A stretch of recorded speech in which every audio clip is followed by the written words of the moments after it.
Ichki ishlar organlarida xizmat burchini sidqi dildan ado etib, jamoat xavfsizligini ta'minlash, fuqarolarning tinch va osoyishta hayotini muhofaza qilish hamda jinoyatchilikka qarshi kurashish yo'lida fidokorona mehnat qilayotgan xodimlarni har tomonlama qo'llab-quvvatlash davlat siyosati darajasidagi ustuvor vazifalardan biri hisoblanadi.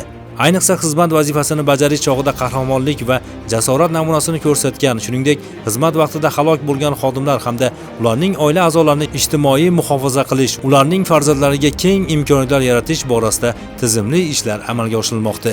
Ana shunday ezgu maqsadlar yo'lida Andijon viloyati Ichki ishlar boshqarmasi, Jamoat xavfsizligi xizmati, Jamoat tartibini saqlash boshqarmasida O'zbekiston Respublikasi Prezidentining tegishli qarori ijrosini ta'minlash maqsadida tantanali tadbir tashkil etildi.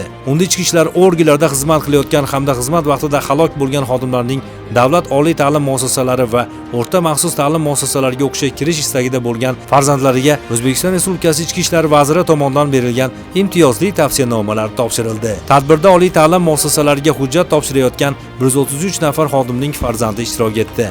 Marosim davomida so'zga chiqqan viloyat Ichki ishlar boshqarmasi rahbariyati va mas'ullar mamlakatimizda inson qadrini ulug'lash, har bir oilani qo'llab-quvvatlash, ayniqsa vatan osoyishtaligi yo'lida xizmat qilayotgan xodimlar farzandlariga yaratilayotgan imkoniyatlar haqida atroflicha to'xtaldilar. Ta'kidlanganidek, mazkur tavsiyanomalar yoshlar uchun nafaqat ta'lim olish yo'lidagi muhim imkoniyat, balki ularning zimmasiga katta mas'uliyat ham yuklaydi. Chunki bu davlat tomonidan bildirilayotgan yuksak ishonch va e'tiborga munosib bo'lish, chuqur bilim egallash, yurtga sadoqatli va fidoyi kadrlar bo'lib yetishish har bir yoshning muqaddas burchidir. Shundan so'ng tavsiyanomalar egalariga tantanali ravishda topshirilib, yoshlar va ularning ota-onalari ushbu g'amxo'rlik va e'tibor uchun davlatimiz rahbariyati hamda ichki ishlar organlari rahbariyatiga minnatdorlik bildirdilar.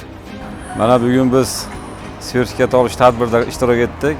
Bizni kamtarona mehnatimizni inobatga olib, mana farzandimizga bugun sertifikat oldik. Bugungi shodiyonadan xursandmiz. Prezidentimizga, Ichki ishlar vaziriga, boshqarma boshlig'imizga, hammalariga katta rahmat. Mazkur tadbir mamlakatimizda inson qadrini yuksaltirish, ichki ishlar organlari xodimlari va ularning oilalarining har tomonlama qo'llab-quvvatlash borasida amalga oshirilayotgan keng ko'lamli islohotlarning yana bir amaliy ifodasi bo'ldi.